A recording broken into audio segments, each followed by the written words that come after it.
It was salary disbursement day. सुबह सुबह office पहुंच के तनख्वाहें दी, जो बैंक ट्रांसफ़र्स थे वो किए।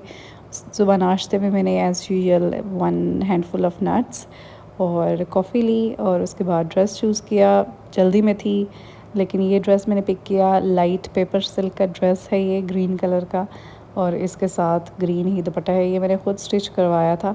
बहुत लाइट सा है, ये समर वेयर के लिए भी ठीक है। सिल्क ड्रेस है लेकिन समर में भी चल जाता है। और इसके साथ ये इसी सेल्फ प्रिंट के साथ ही टिशू का दुपट्टा है। टिशू के दुपट्टे का मुझे समझ नहीं आती कि फ़ायदा क्या होता है। वैसे पेपर सिल्क ज़्यादा एलिगेंट लुक देता है अगर आप थोड़ा सा वेट आपका ज़्यादा है तो। बाहर आई तो रोड्स की सफाई हो रही थी। ये सुबह सुबह ही आ जाते हैं और सारी जगहों पे सफाई करते हैं। बैरियर टाउन और डीएचए में रहने का ये सबसे बड़ा फ़ायदा है कि आपको हर जगह नीट एंड क्लीन मिलती है। उसके बाद ऑफ़िस आ गई, ऑफ़िस के काम किए। ऑफ़िस में ब्लैक कॉफ़ी ली। मेरा शुरू से एक नॉर्म है कि मैं ऑफ़िस में जाके सबसे पहला काम यही करती हूँ कि मैं कॉफ़ी लेती हूँ। मुझे ऐसे लगता है कि आपके बाकी जितने भी काम होते हैं उससे ये डायरेक्टली आपका फोकस जो होता है काम पे शिफ्ट कर देता है और आप काफ़ी प्रेजेंट रहते हैं।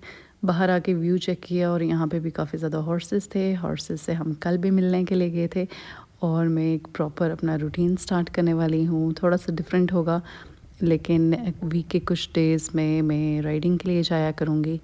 और उसके बाद मैं ये देख रही थी कि ये जो डीएचए वाले रोड बना रहे हैं, ये मुझे लग रहा है कि रोड ही बना रहे हैं। पहले मुझे लग रहा था कि इस रोड की सपोर्ट के लिए कुछ बना रहे हैं। इसको कुछ दिन बाद देखेंगे कि आखिर इन्होंने यहाँ पे बनाया क्या है।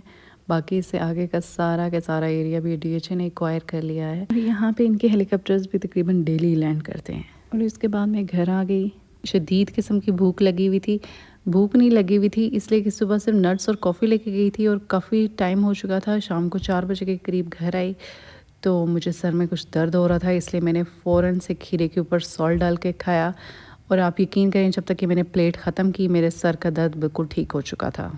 It's such a pro tip. और अगर आपने भी किसी डाइट प्लान के दौरान हेडेक फील किया और सॉल्ट वाटर लिया तो आप मुझे ज़रूर बताइएगा, इसकी फ़ीडबैक ज़रूर दीजिएगा। एयर फ्रायर लेके रखा हुआ था और सोचा कि इसकी इनाग्रेशन कर लेते हैं, इसलिए कि पैन फ्राइंग में फ़िश प्रॉपरली नहीं बन रही थी। इसके साथ रेसिपी बुक भी है और जिसमें काफ़ी ज़्यादा रेसिपीज़ हैं और मैं वन बाय वन कोशिश करूँगी कि ये सारी रेसिपी भी ट्राई करूँ फॉर माय हस्बैंड। और उसके बाद मैंने फ़िश को इसमें रखा। किचन में इलेक्ट्रिसिटी सप्लाई मुझे कुछ प्रॉपर नहीं लग रही थी। मुझे उसके स्विचेस चेंज करवाने हैं और मैं अपने सर्वेंट का वेट कर रही हूँ कि वो कब गांव से वापस आएगा और ये मैं काम करवा सकूँगी। प्रॉबेबली इस वीकेंड पे हो जाएगा। तो किचन में मैंने इसकी जगह बना ली है खुद से ही। फ़िश को 15 मिनट्स में एयर फ्राई किया और ये इसकी फ़ाइनल लुक थी। बहुत ही क्रिस्पी और बहुत ही मज़े का लग रहा था। इसमें मैंने बिल्कुल ऑयल यूज़ नहीं किया। सिर्फ 1 टेबलस्पून से भी कम मैंने इसको मैरिनेशन के लिए यूज़ किया था और मैंने सोचा कि वेजीज़ को अलहदा से कर लेती हूँ। इसकी मैं डिटेल्ड रेसिपी और प्रोसेस जो है fast experimental cooking with air fryer day time में कल अपलोड करूँगी किसी टाइम। और बाकी जो वेजीज़ थे मैंने सेपरेटली कुक की ताकि मुझे पता चले कि ये अगर इनको वैसे कुक करना हो तो कितना टाइम लेते हैं। तो वेजीज़ और फ़िश को मैं कल से इकट्ठे किया करूँगी because as per my experience both take 15 minutes all together. ये हो गया लंच और आज मैं जिम के लिए लेट होगी। वैसे मेरे gym through out the day होता है, मैं कभी भी जा सकती हूँ। कभी कभी मैं खुद ही लेज़ी रहती हूँ that I have to go by the eve, लेकिन मैं इसको डे टाइम में भी शिफ्ट करूँगी या मॉर्निंग में कभी भी मैं कर सकती हूँ। और 1 घंटे के लिए सिर्फ जिम किया, वापस आई तो ये वेजेस बनी हुई फ्रिज में पड़ी थी इसलिए कि किसी और ने नहीं खाई थी। ये बिल्कुल ऑयल फ्री सी हैं और मैंने इसके साथ एक खीरा कट कर लिया। सूप बना नहीं हुआ, कल से मैं सूप लूँगी। आज मैंने सोचा कि ये वेजेस का एक बाउल ले लेती हूँ। बेसन की रोटी मैंने स्किप की इसलिए कि मुझे लग रहा है कि मेरी डेली एक्टिविटीज़ जिम करने के बावजूद भी मेरी डेली एक्टिविटीज़ इतनी ज़्यादा नहीं हैं।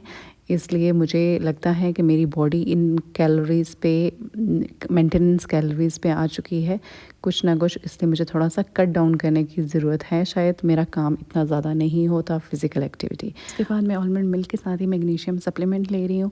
ये आपकी स्लीप को प्रॉपर करता है और आपके जितने भी सोर मसल्स होते हैं उनको रिलैक्स करता है।